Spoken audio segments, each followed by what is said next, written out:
Bienvenidos al club.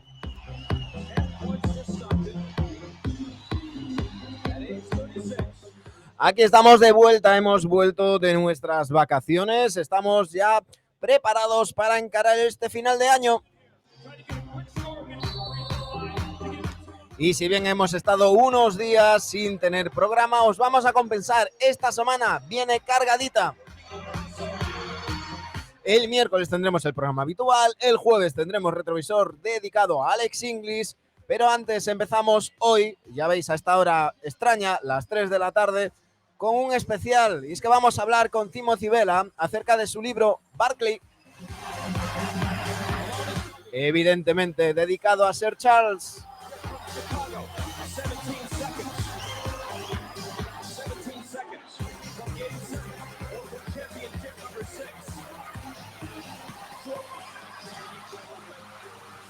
Aquí comienza el capítulo 485 de NBAdictos.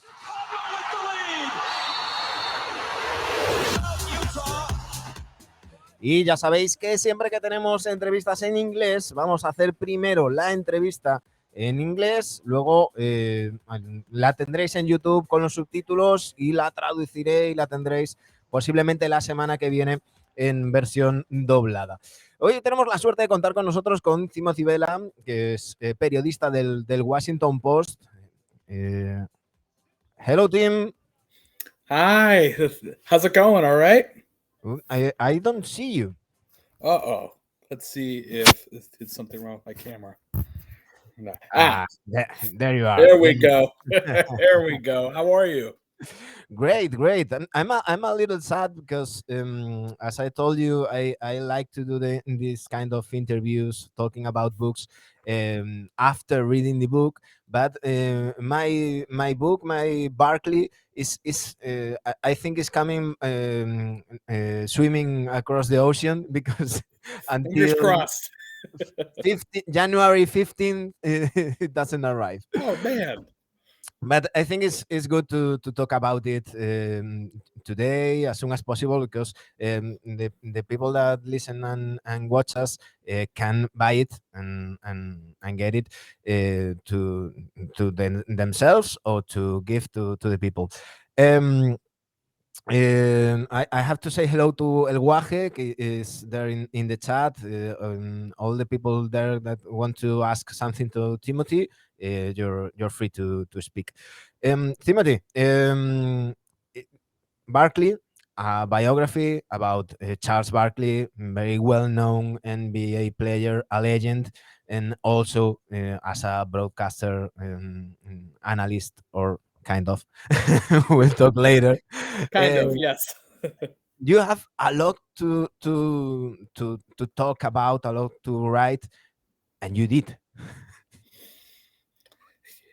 I did. Yeah, no, it was a long process to get all of this material on someone who has been a public figure, at least here in America, for almost 4 decades now. So it was really challenging. It took me almost 4 years to get everything done, from the time I interviewed the first person until the time this book was published last month. So it was an incredible process. And one of the things that really stood out about it and really was emphasized during the course of writing this book is he has said and done so much that you can probably write 2 books on him. I mean, there is so Only much with quotes, material.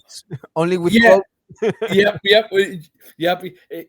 He actually did a book that was only Barkley quotes too. So he's already done that, which is incredible. But during the course of this book, I got to interview almost 400 people for it, and it's a wide range of people. I mean, in addition to like Shaq and Dr. J and some of these NBA legends, you would have people, celebrities and childhood friends back in Alabama who would just speak about him, and everybody had at least one Charles Barkley story. So by the end of it, I just had hundreds and hundreds of stories to uh, plow through, and it was just an incredible experience, really.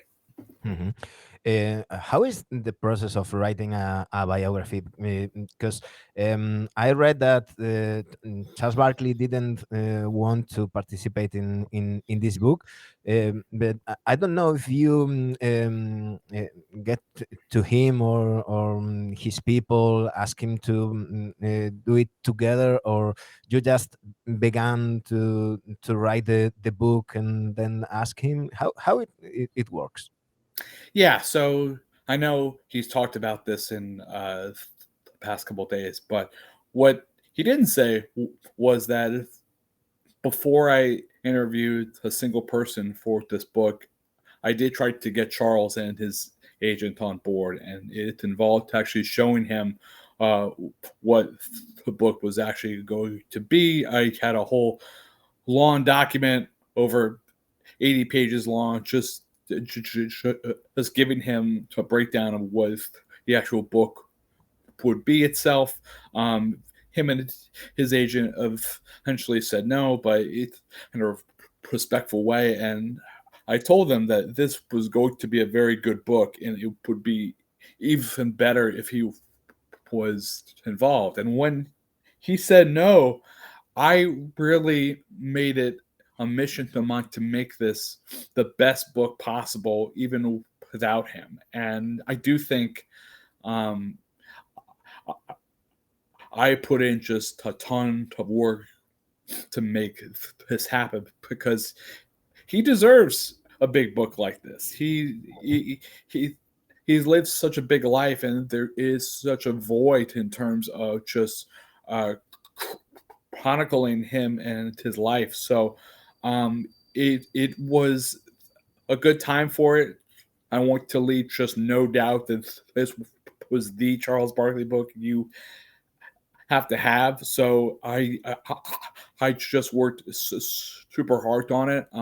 I did try over and over to get Charles on board, and eventually it just stopped responding, which is fine. But he's known about it since before I ever interviewed a single person. So, and he's definitely been aware of it too. But if he actually reads it or not is anybody's guess. But I did send it to him though. I don't know if he's going to read it. I don't know if he reads a lot of books or not, but I think he will know that a lot of people is reading it, and a lot of people is talking great things about this book. El Waje wants to know. He says Barkley has always been one of my favorite players, so thanks in advance for writing the book. Just a question: can I buy the book in Spanish? Are you going to translate it and publish it in Spanish, either for the Spanish people or the Spanish-speaking people in the US? I believe that is happening. I know that is something for my publisher, HarperCollins and Hanover Square Press to handle. But the sense I got was is that it would be translated. I could be wrong on that, but I really hope it is. And I do get the sense for a title like this with someone like Charles Barkley, who one of his greatest accomplishments obviously happened in Barcelona. So I really do hope that it does get translated, because I do think ever since '92, and you probably know this a lot better than I do, is that Charles Barkley still has a lot of fans in Spain, and I hope he does anyway. Yeah. And you said before that everyone has one Charles Barkley story. And I think that the people from Spain, and particularly from Catalonia, that are now between the 40s and the 50s, I think that everyone has a Charles Barkley story also. We'll keep an eye on that, and if we have translated that book, we announce it here in NBAdictos. Tim, you said that you keep in touch with Charles Barkley and his agent just before interview one single person, but you didn't interview just one single person. Meanwhile, we were in a lockdown, and we were like seeing movies and TV series. We were talking like half of the US people. It seems that way, right? It's more than 400 people interviewed for this book. Yeah, it was a long ride, and I tell you, I mean, if a pandemic is just so awful in so many different ways, I think just one of a small shining lights of it is it allowed people to just kind of slow down and just um, understand what was really important. And another small thing is it gave people a lot more time to work on a few things, and people who were so busy suddenly had time to talk about Charles Barkley. So it was it was really interesting. Like when I would talk to these college basketball coaches here in America during the big March Madness tournament, which was canceled in 2020, and all of a sudden you had these very big name coaches like Coach K from Duke, who all of a sudden had all of this open time in March of all months, and it was really stunning to see the coaches and some of the other celebrities and just people in general who I spoke with, who just wanted to talk about anything else other than COVID, other than just this horrific thing happening in the world. And luckily, I had a subject that a lot of people wanted to talk about than Charles Barkley, just because he made them feel so good. So it was definitely a matter of timing too, but it was an interesting, very big wrinkle to the whole process, though. Yeah. I don't want to make any spoiler. I want the people to buy the book first of all, but there are some points that we have to talk when we talk about Charles Barkley, and one that for me is fundamental is his roots. He's from Alabama. He's going to be 60 next February, so he was raised in, how to say it. I'm going to be I trying to be polite, not Sure. the best environment for a black person to grow up, no? Yeah, I'd say that's mostly fair. I will say, yeah, he grew up in a time in Alabama and in America, where racism was still very, very high at a time when the schools were only desegregating, but there was still a lot of tension at a time when these feelings of hate and making Black people feel uncomfortable was also high. But to his credit, and to his mom's credit, and to the town he grew up in, called Leeds, Alabama, which is right outside of Birmingham, which was the heart of the civil rights movement here in America. His family and the white residents in Leeds really did, at least according to historians, actually treat Charles and the other Black presidents a lot better than a lot of other towns did at that point in time. And now, if there were instances where he was bullied because of his skin color, because he was raised in these projects of Leeds, but for the most part, he avoided it. What he did not really avoid, or could not overcome as a child, which is totally understandable, is that his father left him and his mom when he was only 13 months old. His father left Alabama for California, and he just started a new life and a new family out there. Yeah. And Charles really saw his father, Frank, as more of an acquaintance than a father. He didn't even see him as being a friend. He just knew that this was a guy his mom was with, and he just didn't see him or hear from him that often. So in addition to the racial tensions in that area at the time, and in addition to Charles growing up in a very poor part of town, he also had to deal with his father just never being around, and that was a really challenging period. It's challenging for anyone, but especially a small child in an area like that, in a time period like that.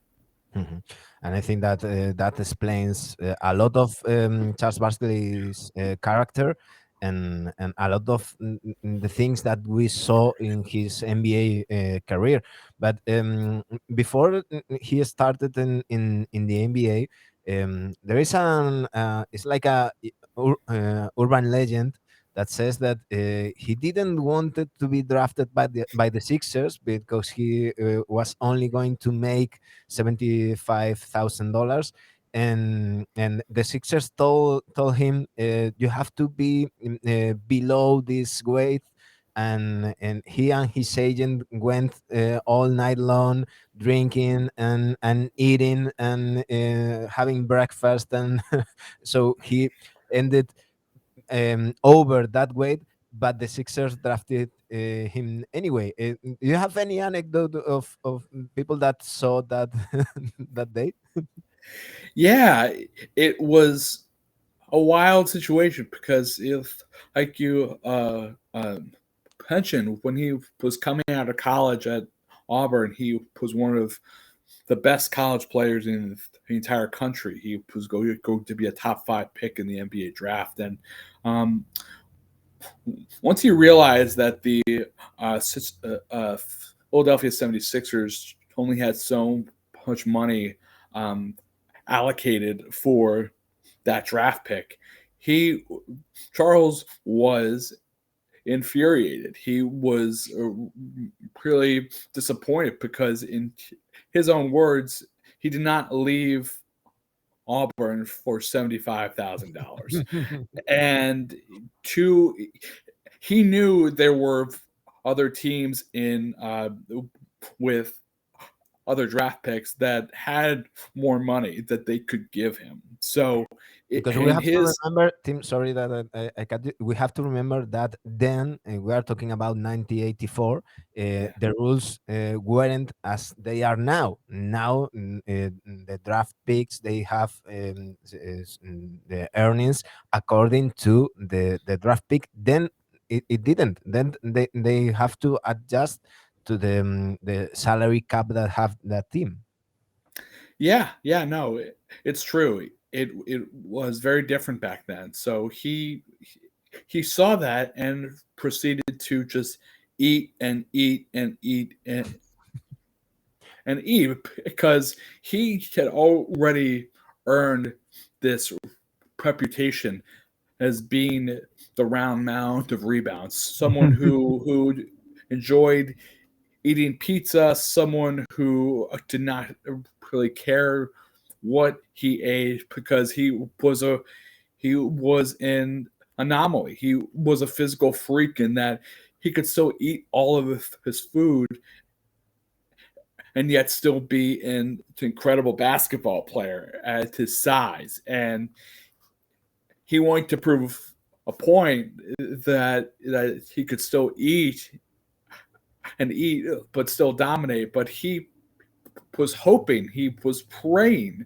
the Philadelphia 76ers would not pick him. And even after he upset the 76ers owner, Harold Katz, who had his mind blown when he saw that Charles had gained weight in under a week, and like a lot of weight. He gained like 10 pounds in under a week. It was incredible. Even after that, Harold Katz, the Philadelphia owner, still had his heart set on Charles Barkley. And if you go back to the video of Charles getting picked, you can see on his face him just being really shocked and super disappointed that even after this eating binge he went on, where he had the fattiest foods, the most, he had all of his fast food, he had steaks, he had pizzas, he had pancakes, he had everything. Even after all that, he still picked him, and he was really disappointed. But eventually, him and his agent were able to get him a contract that totaled $2 million, which was pretty good back then for someone on a rookie contract. But that's how Charles was, though. Mm-hmm. We have some images of that night. Let me put it here for the people that are watching. You can. He's not happy. He's not. He's very upset. He's not happy for a guy that that was number 4 pick. Also, he was unlucky because it was that for me the second best draft of all time, 84 after 96. Because 1 year before or 1 year after, maybe he was number 1 or number 2 draft pick that night. But we can understand better how Charles Barkley is and how Charles Barkley was back then. And he arrived in the 76ers, and also in a moment, I will say that also unlucky for him, because the Sixers came after winning the title back in 83. They played the finals in 82 and 80. The bar was really high in that thing with Mo Malone, with Dr. J, and all the pressure was on the rookie. Yeah. He came into a really good situation there, and it was rare that a rookie of that talent was able to play with such Hall of Fame level players, such guys on a team that had just won a championship. But if not for a trade that happened years before with the Clippers, who historically just made bad move after bad move. If not for that bad move, the Sixers would not have Charles Barkley. But as fate has it, they land this kid who I wanted to slowly ease into the team just because he had so much talent there.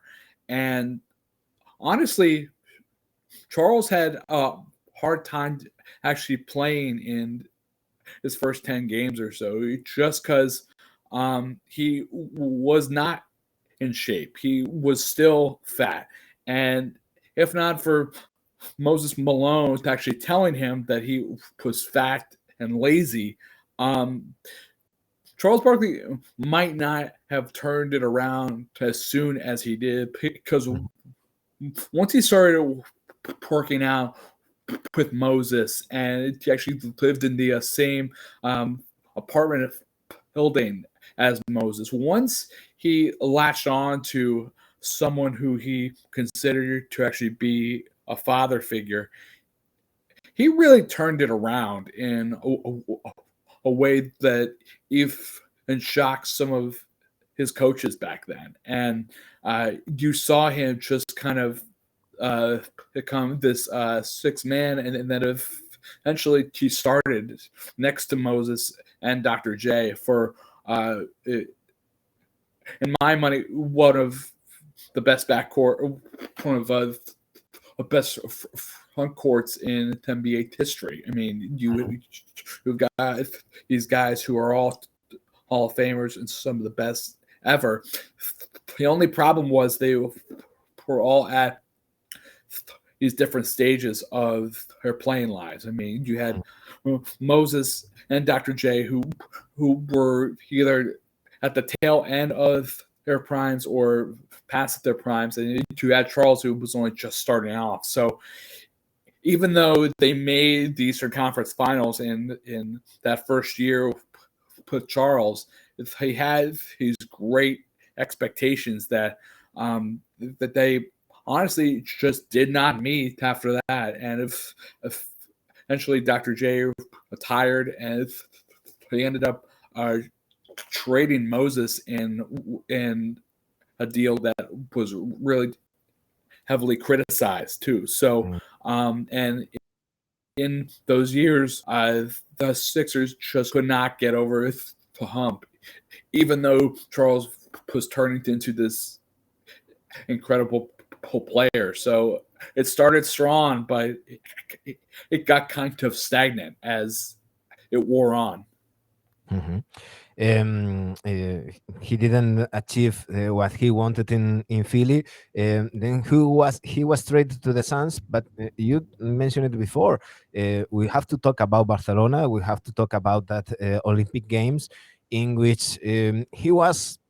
I'm not gonna say the best player on the tournament for the team, because obviously Michael Jordan was there, but I think he was the one who took it more seriously, both on the court and off the court, with the party and all of that.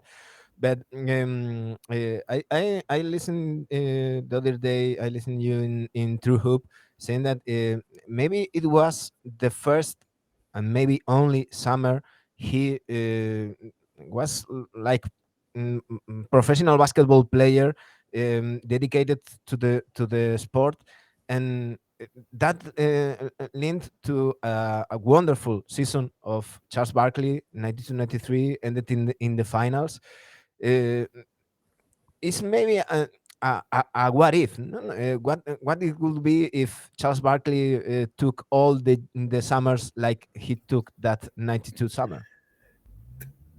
It's a great what if, honestly, just because it really was the first time in which he played basketball during a summer, because historically, Charles has said this repeatedly, when if the NBA season is done, he does not pick up a basketball for months. He goes golfing, he goes gambling, he goes fishing, he does everything else not related to basketball in the summertime. And in with this opportunity in Barcelona, you saw that once he put his mind to it, and once he had a schedule like that, that there was no stopping Charles Barkley at all. And it toward the end of the 92 Olympics, Chuck Daly, who was the head coach of that team, actually told Charles that he was the second best player on that team. And to Charles, that was the biggest possible compliment back then, just because it was during a time period in that a lot of people still doubted Charles Barkley, and if he could get to that level. He was also thought of as being a villain by some people because he accidentally spit on a small girl during a game. So the feelings surrounding Charles Barkley back then were much, much different than they are right now. So having that experience in Barcelona and just him dominating off the court, and also being the most accessible athlete off the court at night, signing autographs, taking photos, just walking around and enjoying everything, that really set him up for what you mentioned was his finest season, that first season in Phoenix, in which he wins the MVP and goes to the NBA Finals against Michael. And it really is an incredible what if Charles dedicated himself in those summers to improving his game, to getting in good shape, to not having a ton of this available free time. If he did not have that, he could be talking about him in a different sense in terms of his basketball legacy, which is still an incredible one, even without that. So it really does speak to him. I have the feeling that in Barcelona he felt that he was admitted in that top club. It seems like before the 92 he was like the enfant terrible, that he's like a guy with great basketball fundamentals and great potential, but it seems that he earned the respect of his peers in Barcelona, and I think he make the next step. Waje says that Barkley was the dream team's top scorer, and for to me, the one who made the difference between the NBA and the rest of the world. It's true. Tim, whenever you have to go, just let me know, cut me, because I'm I could be 5 hours talking to you. So I'm good for now. Yeah, I'm good for now. okay, when you're at home, so whenever you want, you say, Manu, I have to go, and we leave it there. We talk about you talk about that spit on a girl, all that. Story. We have to remember, when we are not going to enter deeply in that, because I want the people to buy the book and to read it, and to remember that that moment, the all things about AIDS and black players, with Magic Johnson having AIDS and all that stuff. it was a lot of noise surrounding Charles Barkley, but he arrived to Phoenix. He have a great run in Arizona, uh, but he couldn't achieve that ring. He tried later in Houston, but he was dealing with health problems, and also his weight. Um, we remember Charles Barkley as a guy with a lot of physical problems, but he managed to play more than 1,000 NBA games. Do you think that if he played in nowadays NBA with the load management and all of that, we could see a longer or greater NBA career from Charles Barkley? Without a doubt, and I would say, and he would definitely say this too, that uh, he'd be a whole lot of richer too. His bank account would definitely benefit a lot more if he was actually playing right now. There's no doubt about that. Yeah, it's a good question, just because when he started talking, or he's teasing retirement in his second year in Phoenix. So from the time he's playing in 1994 through to his last game in 2000, he's talking, or he's teasing retirement. So the health issues, whether it be his elbow, his back, his leg, I mean, there were just so many health issues that popped up for him over time. I do think if there was more of an acceptance or an understanding of load management like you see today, that he could have played, 17th, 18th, 19th seasons in the NBA. Would he have wanted that? I'm not sure, to be honest with you, just because even in his last 5 years in the NBA, everyone kind of pegged him as someone who would eventually go into broadcasting. So I don't know if he would have held off for just being not a good player just so he can keep playing. He said that his time and time again that once he stopped being a great player and started to actually just be another guy out there, it really did change his perspective on a lot of things and how long do you want to actually keep playing for. So even if he has a chance to play longer, I'm not sure he would actually take it, just because he had such a high standard for himself that he knew once he dipped below that in Houston that it was time. If he actually played now, I do think he could be a good small ball five. But if you remember, though, he was a terrible 3-point shooter, though, too. So so he would have to improve that. But yeah, it would be super cool seeing a prime Charles Barkley just actually doing what someone like Zion is doing right now, because I do think that's probably the closest comp in terms of talent and body structure. Yeah, I was thinking about Zion too, because when we had George Morrison on the show, he told us that if all that big men that cannot shoot threes in the 80s played nowadays, they will train the 3-point shooting, so they will improve, and it would be different. But it reminds me.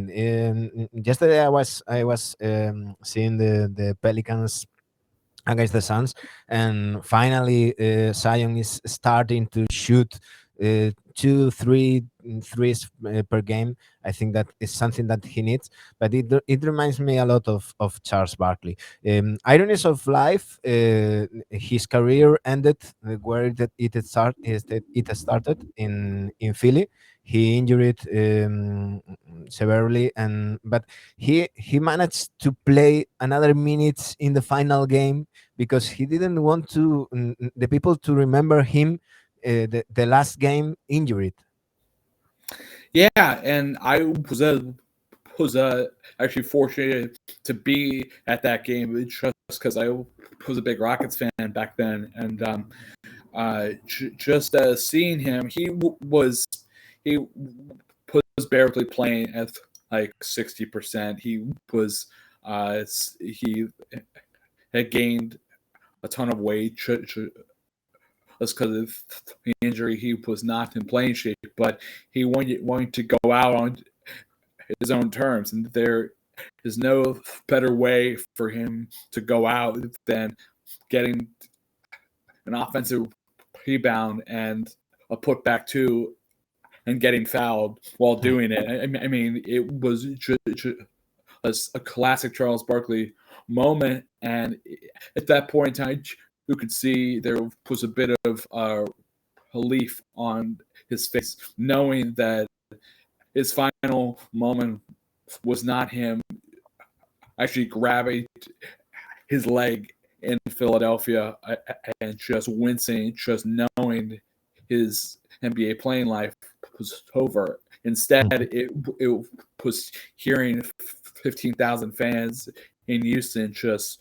showing their appreciation for a guy who they once hated, but by the end of it, they just adored Charles. So it was really cool to see that. He needed a closure there because if not, he could have just kept playing, but it would not have meant as much to him if he did not get that final moment in Houston where he played a few minutes and just had to get that rebound, had to get that layup. He just needed that moment. And once he got that moment, he felt okay stepping away then. El Guaje says, perhaps I'm blinded by affection. He's a Spurs die-hard fan. In this observation, but I think I see similarities between Charles and Keldon Johnson. I think he's a little too blinded. I tend to agree, but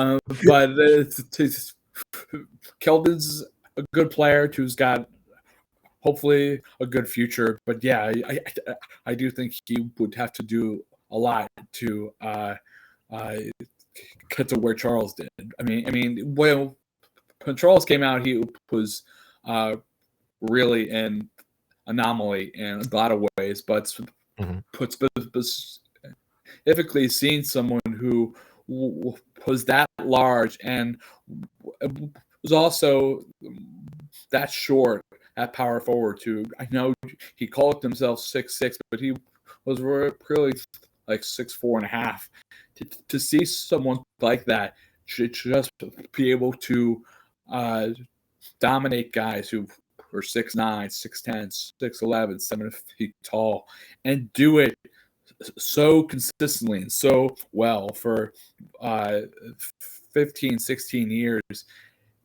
I don't know if you're ever going to see that again from that position, just ever. And so, and that's part of what makes his place in NBA history so special: his rebounding, his scoring, and just one of the biggest personalities ever. So he really was a total package and unique to the NBA forever. So it's hard for anyone to step up to that.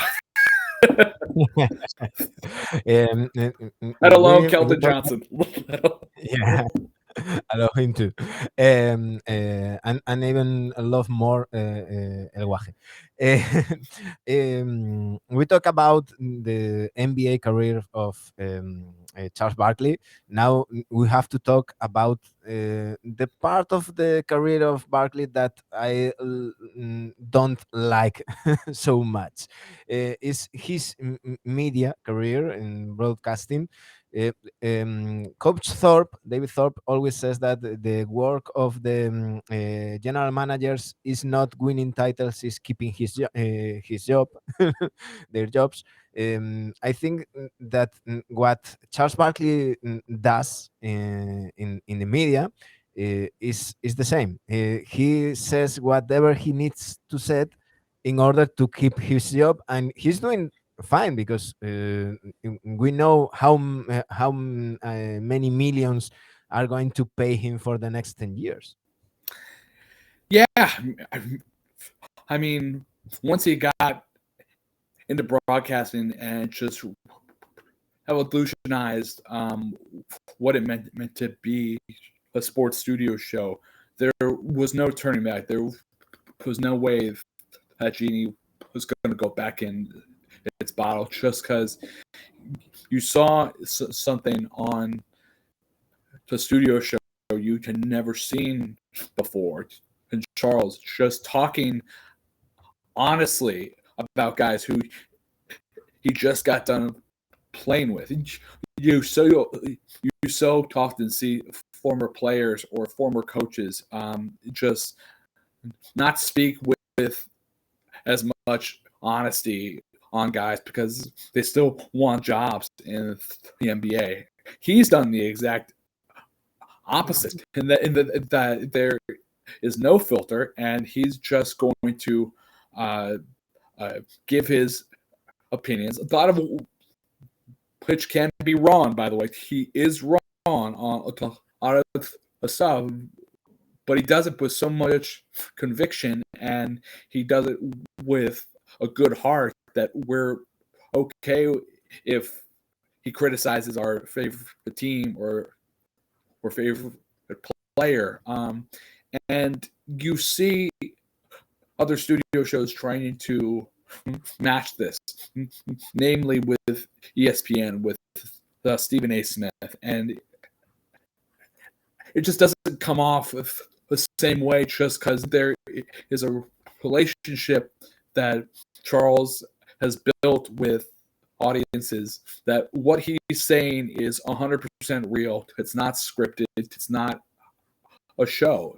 He is who he is, and I do think if people appreciate that, even when he does screw up on certain topics, and it can be basketball topics, from saying that a jump shooting team can win an NBA championship, and Golden State Warriors doing their thing, or something a little more offensive, like calling the women of San Antonio big old women, or on more serious topics like police brutality in America, or the Black Lives Matter movement, where following the tragedy of Michael Brown in Ferguson, Missouri, he called some of the rioters, he called them thugs, and he backed the law enforcement at a time when it was very divisive in this country, and it resulted in a really intense back and forth between him and Kenny Smith on a basketball show. But that was the beauty of it, though. These guys, Ernie, Kenny, Charles, Shaq, have never been afraid to talk about things that are not basketball. And whether you like his opinions or not, you have to appreciate that he's been able to push people to talk about things that everyone is talking about in that moment. because they can't be ignored. So yeah, that kind of sums it up. But it really is and has been interesting seeing him evolve and just grow into his spot that he's now considered probably the most important sports broadcaster of the last 2+ decades now. I have two problems with Charles Barkley in broadcasting. The first of them, yeah, the first is that I have the feeling that I don't know how how much sincerity is in what he says. I always talking about basketball. Because I have the feeling sometimes that he will say the completely reverse thing if if he feels that it's going to make more noise, and also um, always the original is better than the copy. And if we hadn't Charles Barkley, we wouldn't have to have Shaquille and most of all Kendrick Perkins. Wait, I lost your camera again. Yeah, it's weird like that. Sorry. and that are my two problems with Charles Barkley. Yeah, and those are very valid points too. In some ways, he did kind of open it up for good and bad broadcasters. I do think ultimately it has been more of a good thing. I think having people like Jalen Rose there, people like Jay Williams who are a little more open, and it especially Redick, he's been great. Yeah, I mean you've seen JJ just go at some of the most prominent American sports broadcasters here since he started up, and it seems as if he has no leash. So like that's cool to see. It really is. And yeah, I do understand people are trying to copy Chuck, but they know and we know there is no copying Chuck. So it's so they just have to be their own thing, and I think people are starting to understand that. I know, and I talked to Shaq for this book. He told me specifically how when he was talking with ESPN for possibly going there, he indicated that he was told that he should be more like Charles Barkley. So when he got to TNT, he took that advice and he tried to be like Charles when, one, they already had Charles Barkley, and two, they signed Shaq to be Shaq. And once he understood that, and once he realized that, he got so much better on air, and he contributed to what was already a great show and just made it even better. So the whole point is there is no imitating Charles Barkley because it's going to fail. The one and only Charles Barkley. Although we have a second coming, Draymond Green is coming. Oh boy! There you have another book for a couple of years. He's great. He's great. Tim, it's been a pleasure having you in NBAdictos. You can buy Barkley biography.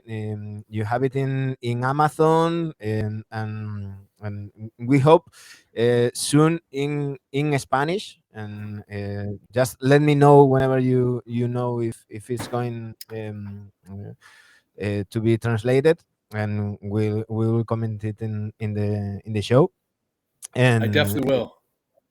I hope you've been comfortable. It's been great talking to you. This is your home, so whenever you want, you will be welcome.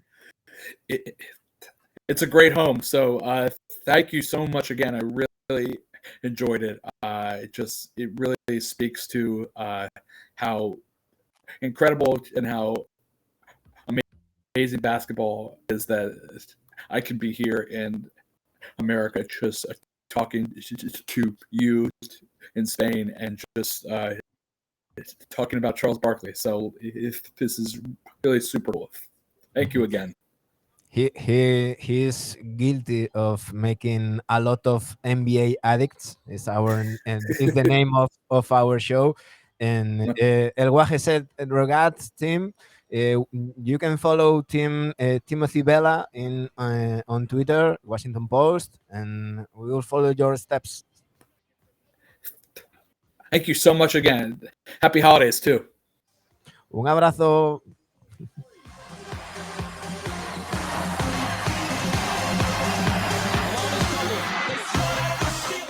Hasta aquí la entrevista con Timothy Bella. Esperemos que os haya gustado. Ya sabéis, comprad Barkley, la biografía de Sir Charles. Volvemos mañana. Un saludo.